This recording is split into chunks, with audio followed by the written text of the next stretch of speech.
battery pack in an electric vehicle consists of several hundreds, even several thousands of single battery cells. But even if these are single battery cells, in the end, they are treated like one big cell in the system. We are breaking with this system and saying, hey, if you have so many single battery cells within your system, why treating them all the same?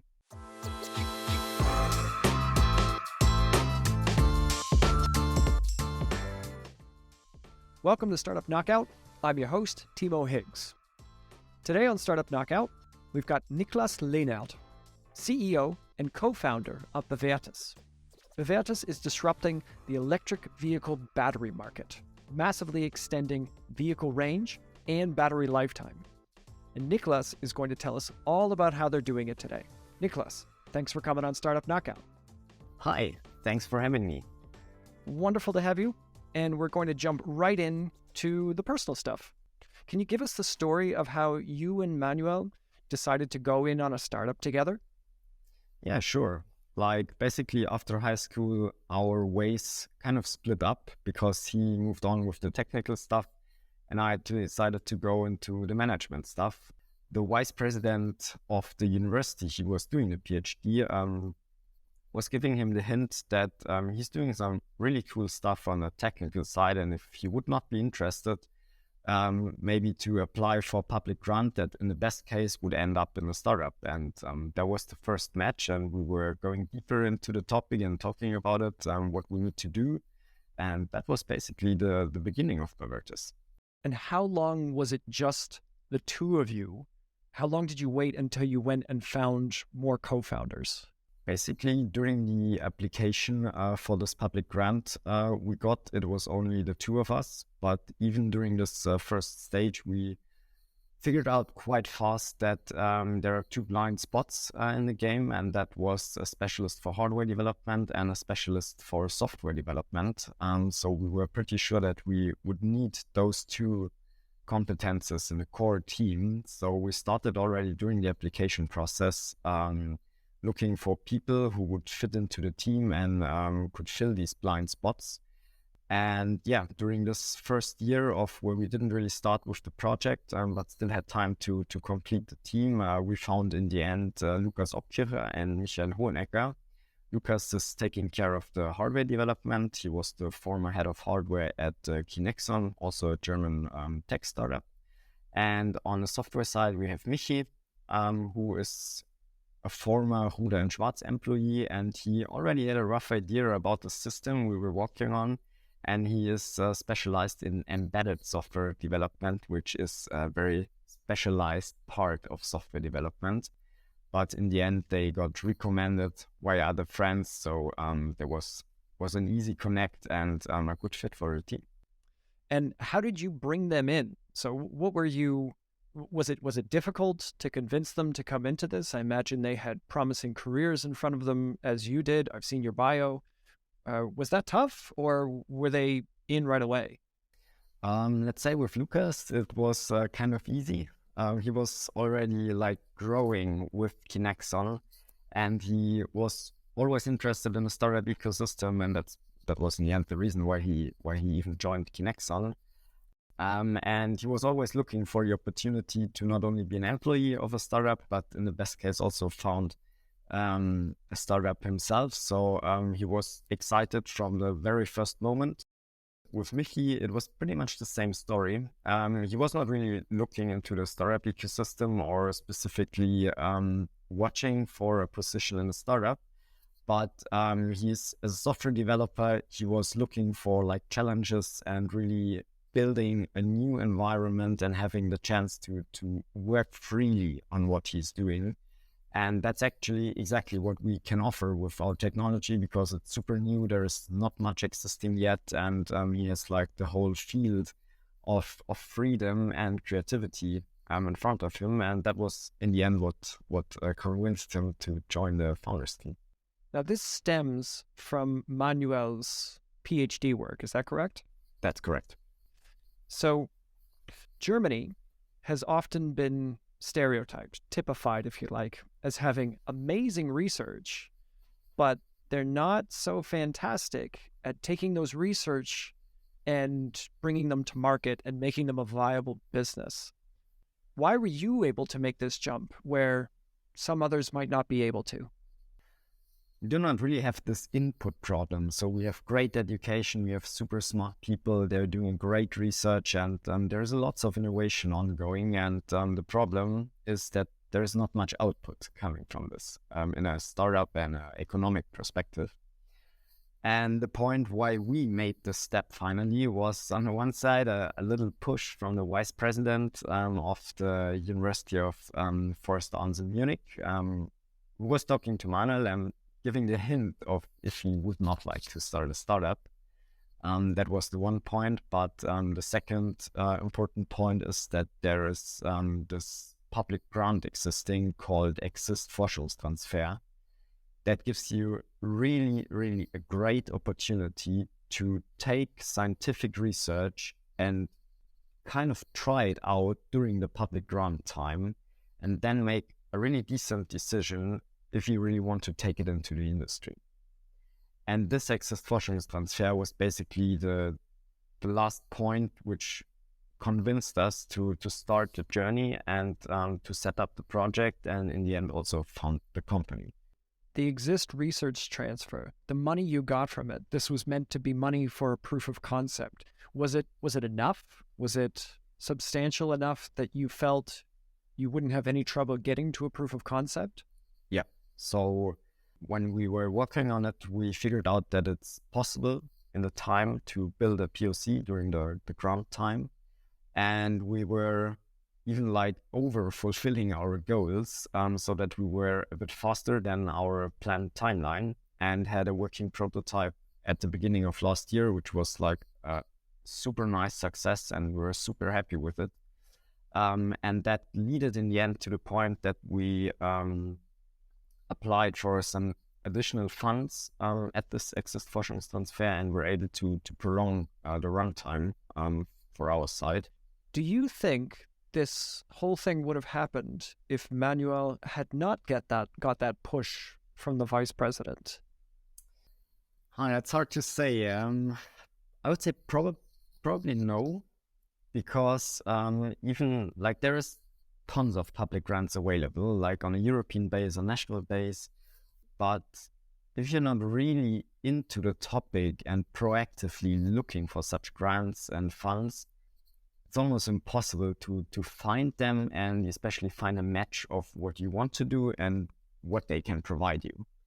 So without the push and the information you got from the Vice President Rafaela Kraus, I would say probably we would work in a corporate at the moment.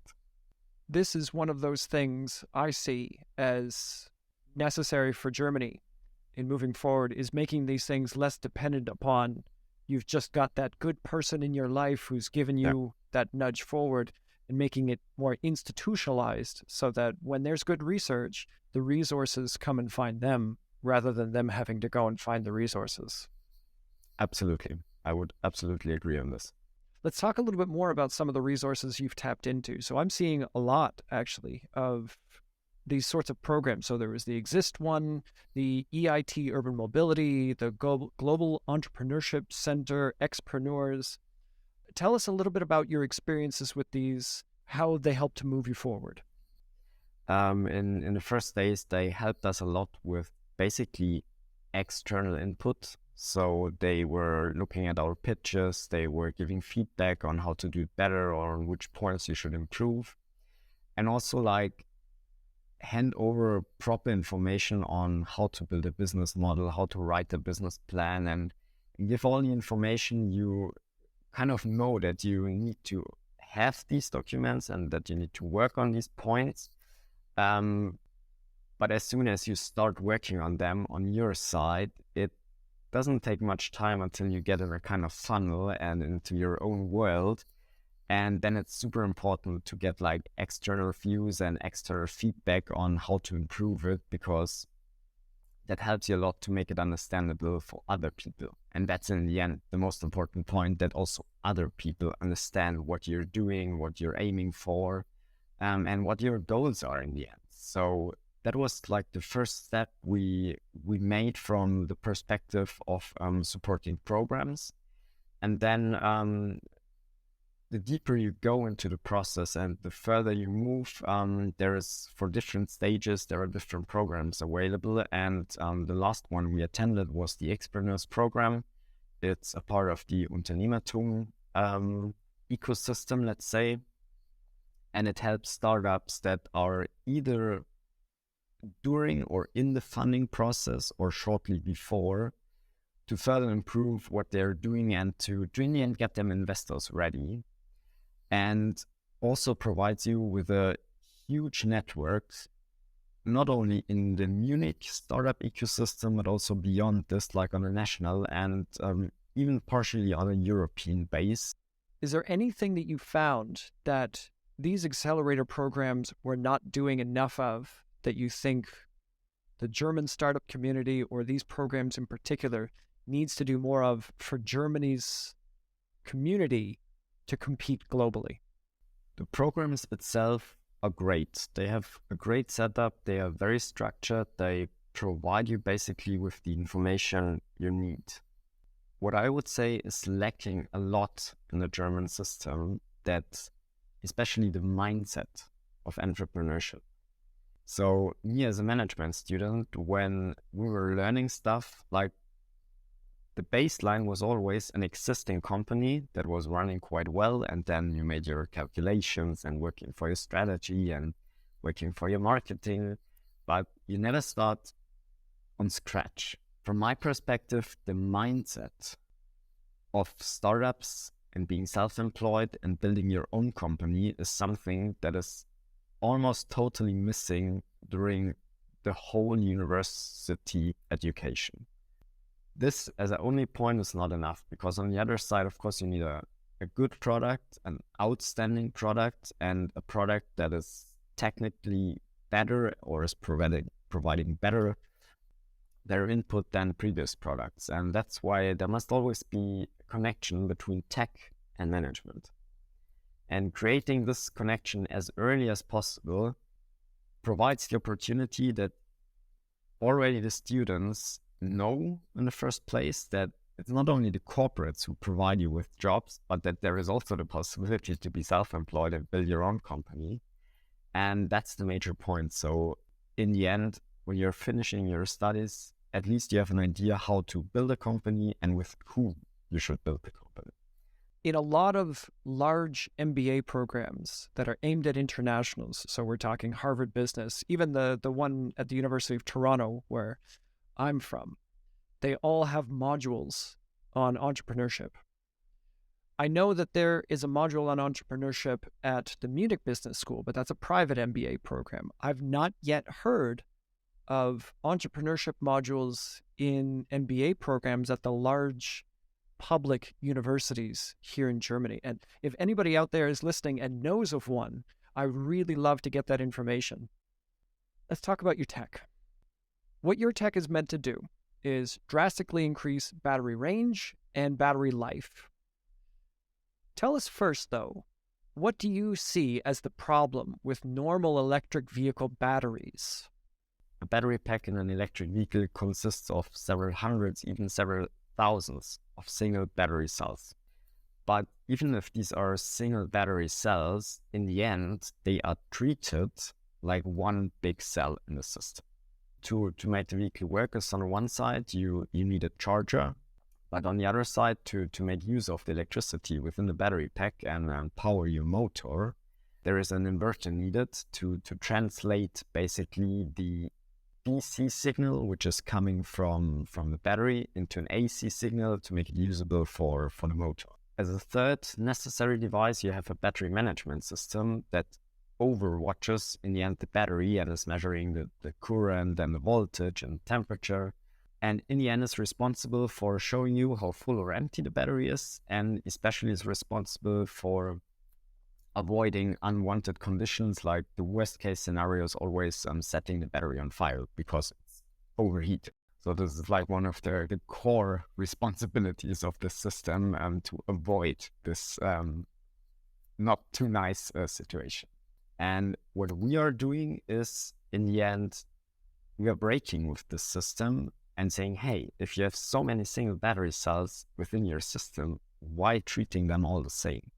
So what we do from a hardware perspective is that we have strongly miniaturized electronics that we are connecting to the battery cells, to the single battery cells. And with this, we have the possibility to, in the first place, generate battery data, like in a very, very high quality, not only current and voltage and temperature, but beyond this, some more information we can get out from the battery. And on the other side, there is a software component that is using these battery data to, on the one side, evaluate a strongly optimized load and discharge profile, because the profiles we can use for the battery cells avoids this specific effect that the battery cells are aging differently. So they pretty much age all at the same time, which in the end has the effect that the total lifetime within the vehicle is prolonged by 60 to 80%. So let me make sure that I understand this, because this is important, especially for battery life extension. Yes. So in a normal one, let's just say we've got 100 battery cells to make it nice and simple. So let's say 2 of them are a little bit older, or they're not working quite as well as the other ones. And you've got a classic weakest link problem here. So if those 2 are aging and they're already down to 70% of their capacity, then pretty much the entire battery is now down to 70% of its capacity. Exactly. Good. And in your system, so you're looking at all of these individually and managing them all individually. So you've got those 2 that are not doing so well. So you say, okay, let's give them less work to do. So now they're not going to keep aging. And then the rest of them that are, still at 98% capacity, they just pick up the slack. That's absolutely correct. And taking on your 70% maybe shortly, the benchmark, especially in the automotive industry, is that the lowest level, 75% of left capacity, means that the battery pack is used up in the automotive industry. So that's the end of life, if you want to say it like this, for the battery pack. Okay, I want to talk a little bit about your development process. I want to know some of the stumbling blocks you hit. What are some of the problems that you found when you were trying to develop this thing, and how did you get around them? One of the major problems that was not an individual problem of us was for sure the semiconductor shortage, especially during the Corona crisis, which made it kind of hard to iterate fast, because sometimes it was the case that when we were designing the hardware and using a component at the one day and continue working on another day, the component we used the day before was no longer available on the market. So that made it kind of hard. And when we had the situation 2, 3, 4 times, we simply, when we had an idea of which component we wanted to use and it was available, we immediately sourced it. A second point, very important point, was that when we talk about the components we need, it is also a question of which components you can use off the shelf, so fitting into your system, and which components can be fit into your system but are not a perfect match at the moment. And in a prototype stage, that's not a big problem, but you need to keep in mind that the components which are not perfectly made for your system might be specifically developed for your site. But that's also an important point you always keep in mind when you design hardware that is not existing at the specific moment and is very new, that there is the possibility that you need components that need to be developed especially for you. Developing for a prototype and developing for production are 2 very different things. So you can mix and match a little when you're prototyping. Yeah. But when it comes time to production, you need to be very specific about which components are going into your product. An important point when we talk about a final product is also certification, and not all the components which are available have the right certification for your use case. So this is another point that comes into the game when you talk about production. Now, I feel like we could spend an hour on certification, especially here in Germany. Yes. For sure. It's like a hobby here in Germany, is certifying things. So let's leave behind the development a little bit and talk a little bit more about the uses of your tech. So one of the really interesting ones, which I find I really want this to happen, is you can plug in your electric vehicle into the grid, and when the grid needs electricity but you don't, then you can feed it back into the grid.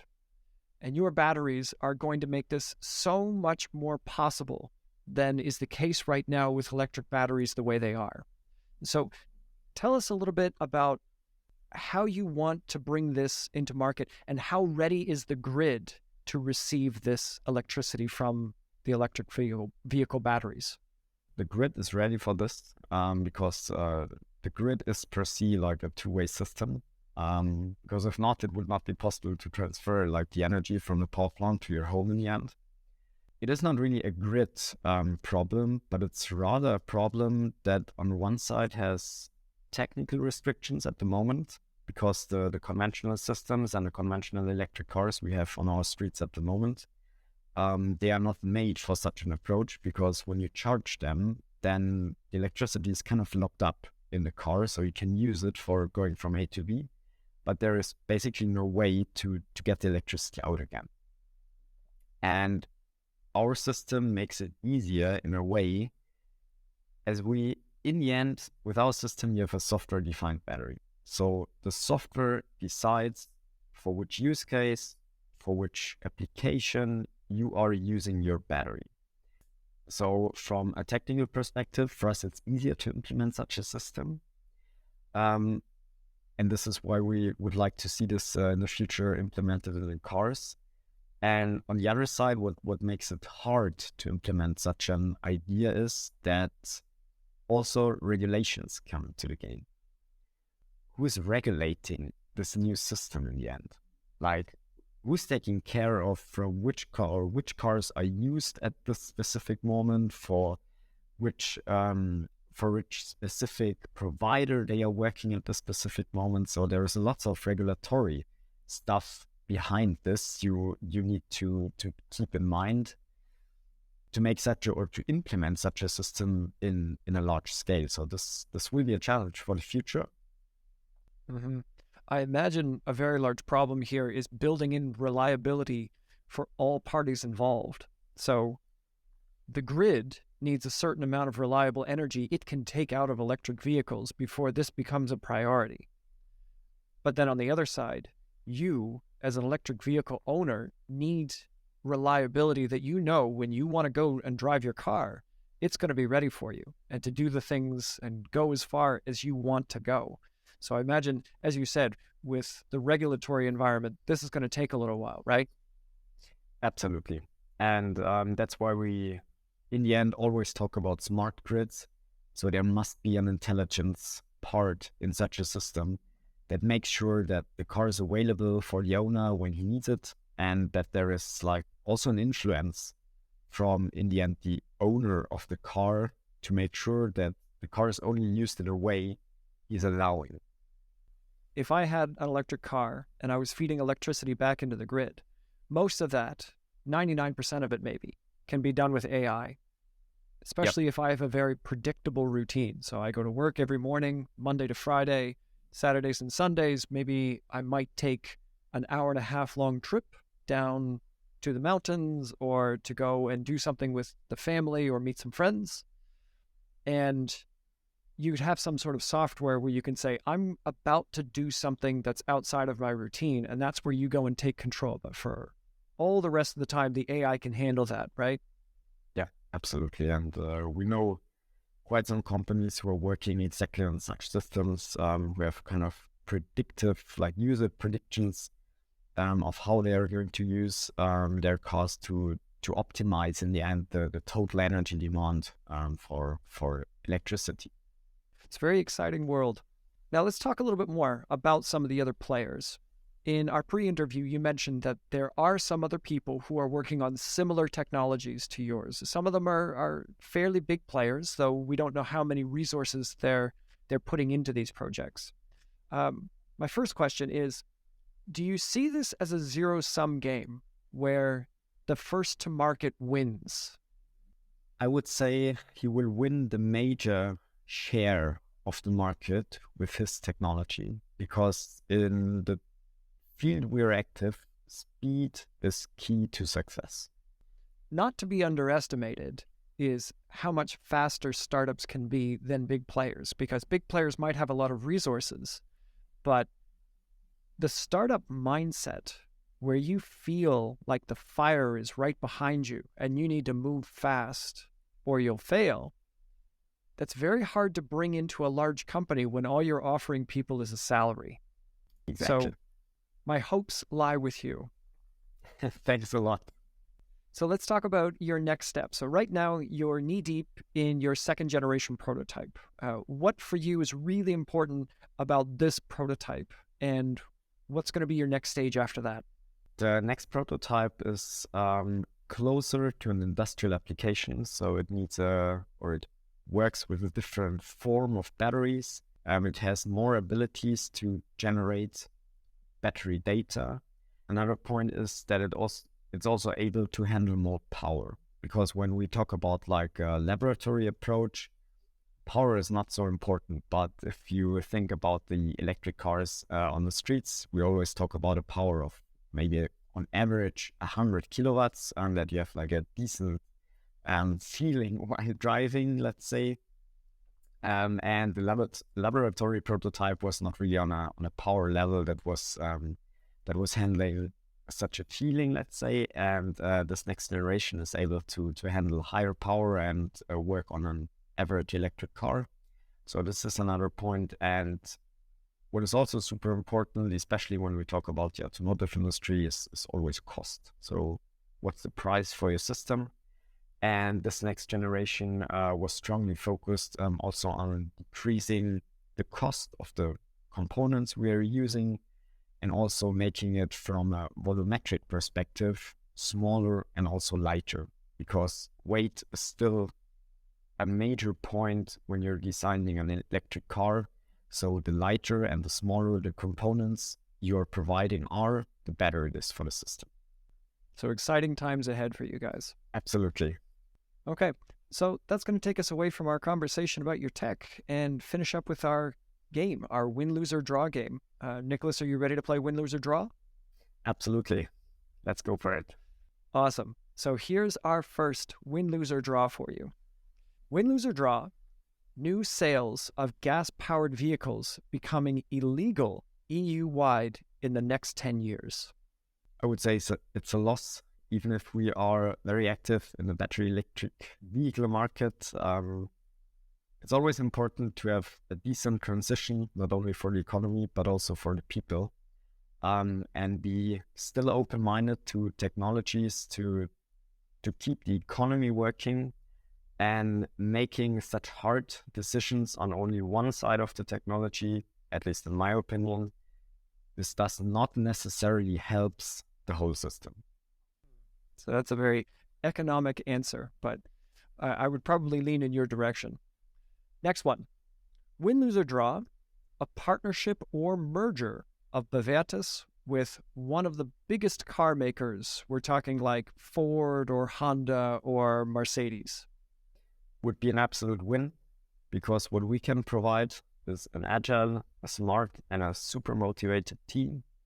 And what the car manufacturer could provide is the resources and the power in the market to implement and to push a system as we are providing, and in the end make it more sustainable, more reliable, and more efficient to use electric cars in a big scale.